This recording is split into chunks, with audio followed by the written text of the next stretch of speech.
Hello everyone and welcome. Rodriguez here, and you're listening to the Moonlit Radio, a listening experience where the stories rattle the nerves and the music calms them down. Tonight, we have two tales of radio terror that are sure to give you a chill. But first, let's set the mood with a little music while you cuddle up in bed with that blanket you think can protect you.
No one in their right mind would call Cal Duncan a superstitious man.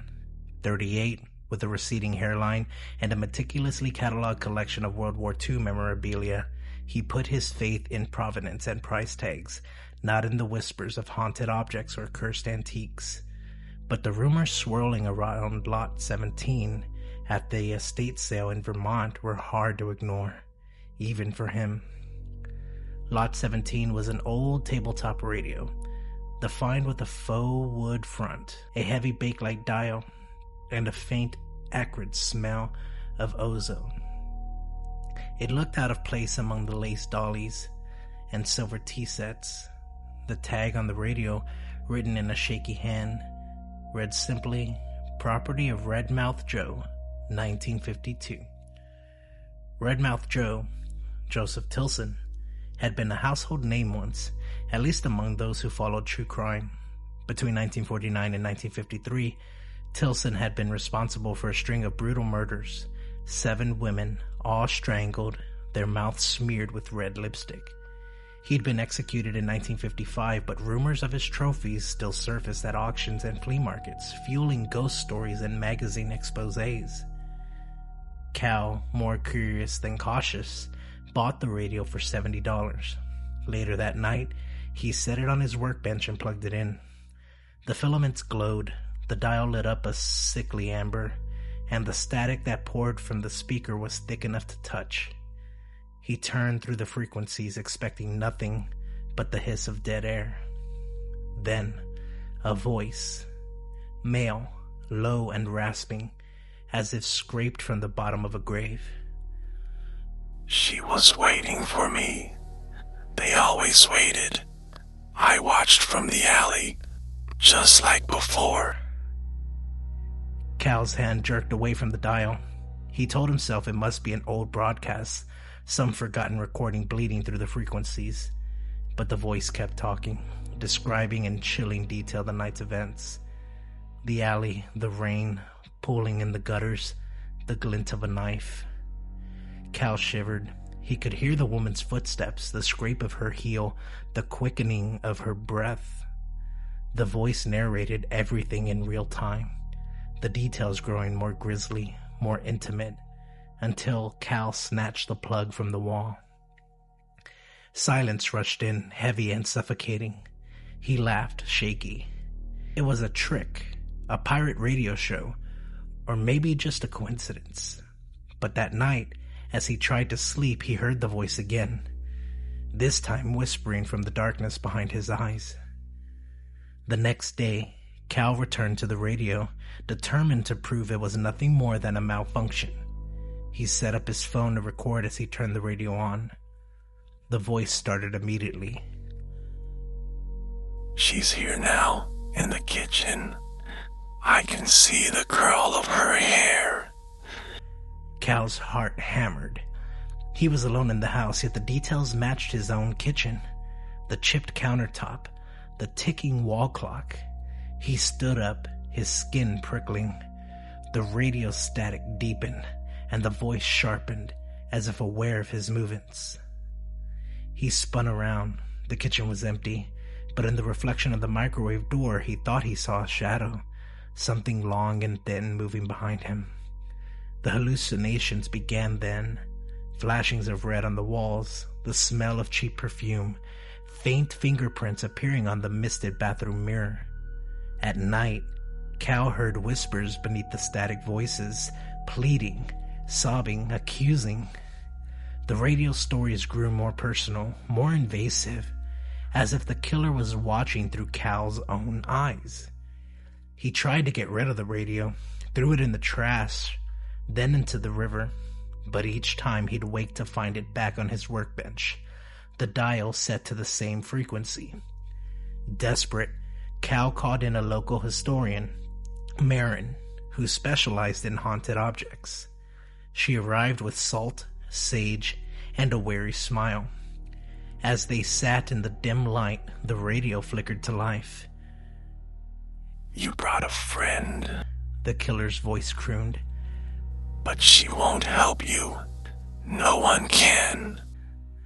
Marin's eyes widened. That's not a recording, she whispered. The room grew colder. The radio static rose, filling Cal's head with images, a knife slipping into flesh, blood pooling on linoleum, a mouth stretched in a silent scream. He staggered, clutching his skull. In the confusion, Marin reached for the radio, but it burned her hand, leaving a blistered lipstick red mark. They fled the house, abandoning everything.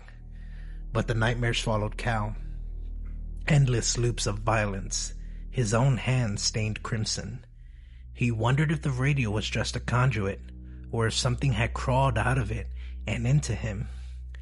He saw Marin's face in dreams, her mouth smeared with red, her eyes pleading.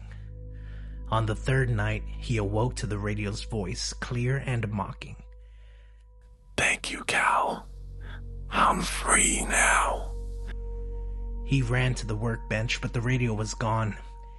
In its place was a cracked hand mirror, and in its reflection, Cal saw a wide red smear curling up the side of his mouth. When Marin returned with the police, the house was empty except for the mirror. The radio was never found. But in the weeks that followed, as news spread of a new string of murders, women, lipstick, a familiar pattern, Marin sometimes caught a voice drifting from static-filled radios late at night. It was Cal's voice now, calm, low, and rasping, telling the story of his first kill in real time. And somewhere in the darkness beyond the dial, Redmouth Joe was still listening and smiling.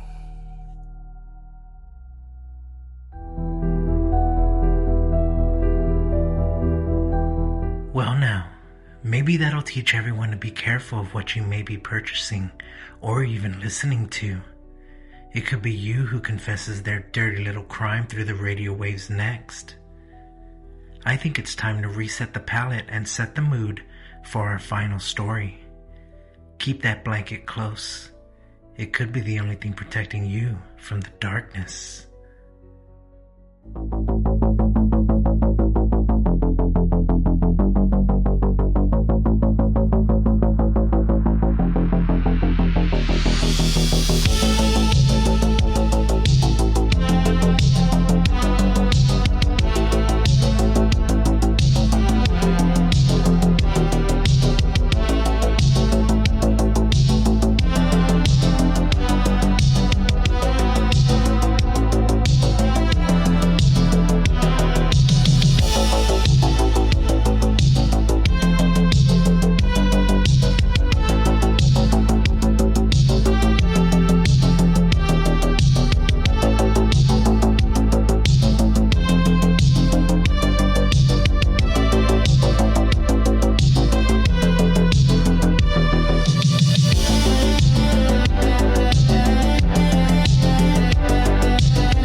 Maya Brooks loved the night shift. The city was quieter, the studio felt like a secret bubble, and the radio waves carried her voice to the insomniacs and lonely hearts of Millersville. It was just her, the hum of the equipment, and the steady red glow of the on-air sign. She'd been working at WXLM for just 3 months, but already she felt at home. It was an old station with faded posters of forgotten rock bands lining the halls, and the walls themselves seemed to buzz with the history of music and stories. Her show, Midnight Requests, had a small loyal following. Callers would phone in and ask for songs, sometimes for lost lovers, sometimes for memories best left buried. One night, as Maya settled in with her coffee, the request line blinked. She answered, WXLM, you're on air with Maya. What would you like to hear? There was a pause, then a crackle, almost like static. A voice, whisper thin, said, "Play Blue Velvet from me." Before Maya could reply, the line went dead. Odd, she thought, but not entirely unusual. She played the song, its dreamy melody filling the empty studio. As the music drifted through the speakers, Maya felt a chill sweep through the room. She shrugged it off. The next night, it happened again. Another call, another strange request. "A Unchained Melody, please." The voice was different, but just as thin and distant. After she played it, Maya noticed a shadow flicker in the corner of the glass booth. She turned, but saw nothing. By the end of the week, Maya had received 5 such calls. Each time the voice was different, but always distant, always broken. Each song was old, hits from the 50s and 60s, all with stories of love and loss. Maya mentioned the oddity to her producer Greg, but he just shrugged. "People get weird at night. It's probably a prank." Still, Maya couldn't shake the feeling that something was wrong. The air in the studio felt colder, heavy with some unseen presence. She started dreaming of faceless dancers spinning in a ballroom, their laughter echoing through the empty halls. One night, while organizing old song requests, Maya noticed a stack of yellow letters tucked behind the console.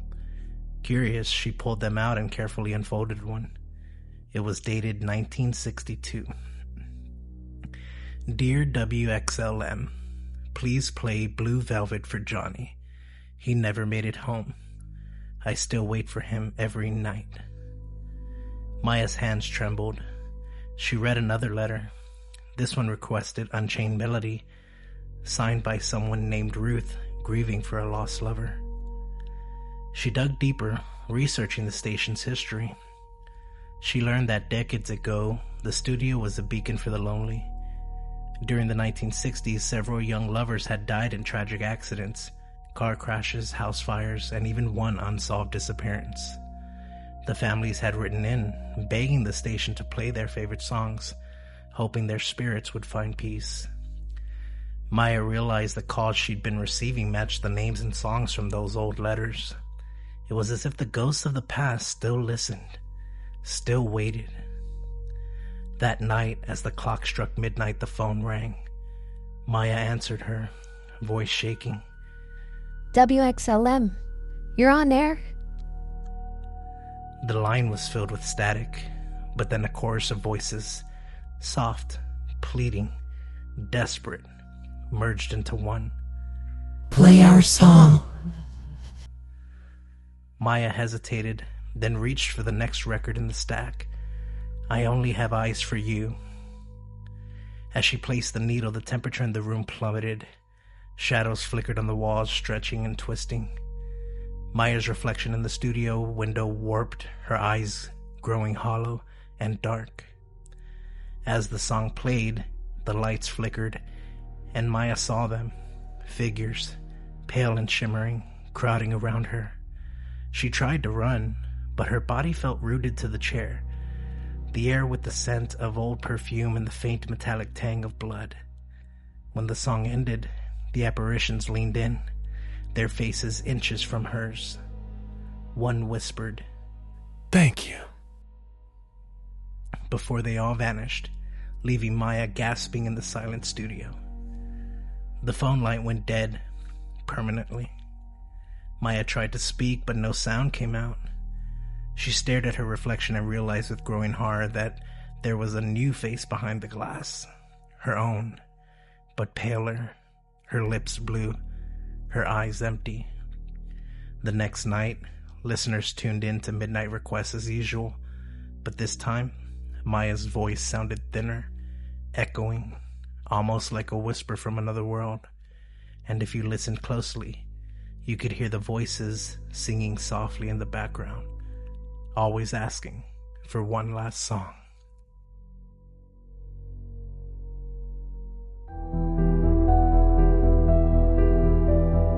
Well, that's going to do it for this episode of the Moonlit Radio. If you enjoyed this experience, then please hit that like button, and don't forget to subscribe and turn those notifications on so you don't miss the next episode. Thank you for listening. Good night, and don't let the sleep demons bite.